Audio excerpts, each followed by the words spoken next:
step 5. So you've completed your situational analysis and you've took stock of where you are.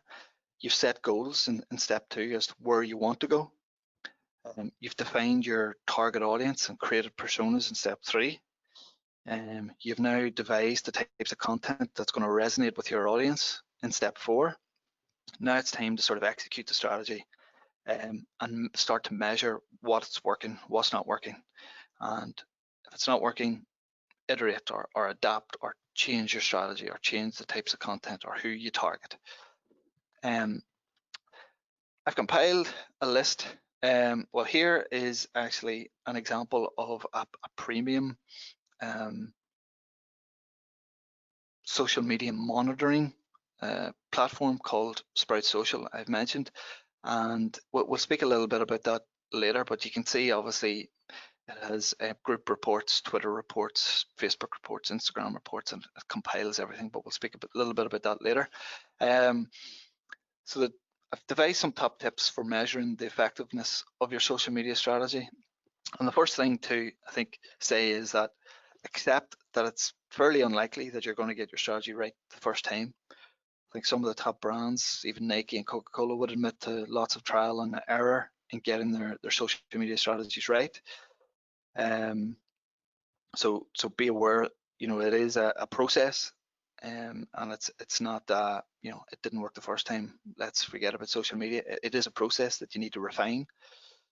So in terms of executing the strategy, it's important to define roles within your team. So, if you are part of the team, how are you going to communicate?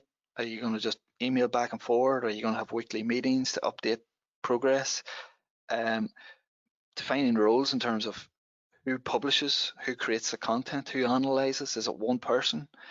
How often are they going to do that? Are they going to monitor it weekly? Are they going to monitor it monthly? Who gets the reports? And in terms of reports, how are they going to be presented? Is it going to be in graph format? Is it going to be a Excel template?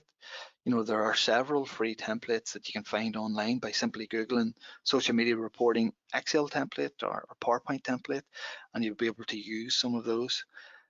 You can also use more advanced tools like Sprout Social that we've seen here.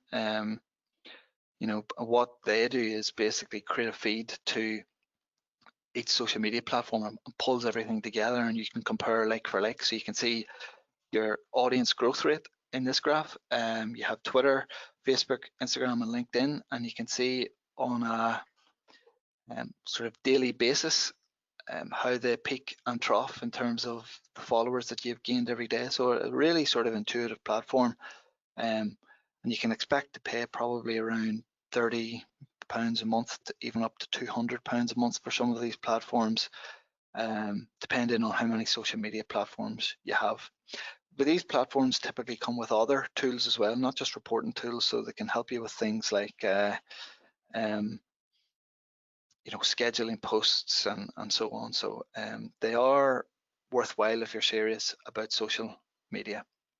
I would recommend measuring your content, so measuring your metrics and your KPIs on a weekly basis, and evaluating your strategy on a monthly basis. Now, I know that sounds like maybe overkill, and some people might say 3 months is enough, but I think with the rapid change of social media, and it's constantly evolving, a monthly evaluation really is required. For instance, 3 months ago, you don't think TikTok would have been on anybody's radar or any business's radar, but now it is, because it has experienced huge growth in the past 3 months, added about 300 million new followers to its platform, or 300 million new users.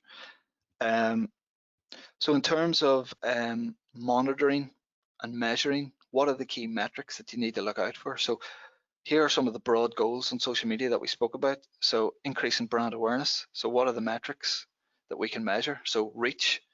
So again, these are metrics that are in each social media platform. How many people we reached this week, even down per post?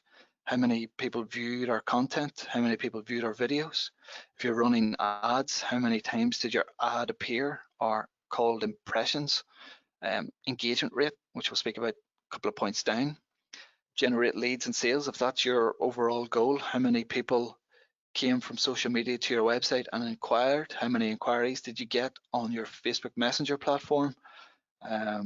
If you want to grow your brand's followers, it's straightforward enough. How many more likes or follows have you got? And then increasing your engagement rate. So engagement rate is calculated by the number of social interactions on a post divided by the amount of people that's seen the post. So social interactions are clicks, views, comments, likes, and shares. So say for example, a post gets 100 social interactions and it's seen by 1,000 people. 100 divided by 1,000 multiplied by 100 is 10%. So your engagement rate is 10%.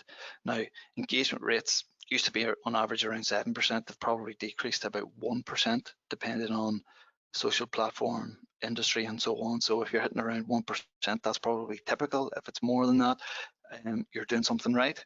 And then, if you wanted to increase your website traffic, obviously you can look at Google Analytics, as we mentioned, to track how many people have came from social media platforms to your website. So these are the types of metrics that you should be looking for. And once you have these metrics, it's about analyzing them and asking questions and challenging these metrics, and asking how do they compare to your metrics in your social media audit? How do they compare to your competitors in your competitor analysis? Are they what you predicted? Are they better than what you predicted? If they're not, what are we doing wrong? And how can they be better? Are we on the right platform? So you can see it's an iterative process, and this is how it stands the test of time and how it's future-proof. And because it's an ongoing process, and it's these 5 steps that you can use to really manage your social media strategy. Lastly, there, if you're lost, do you need help? Do you need to employ a social media executive to manage this for you, or do you need to get help from a social media agency?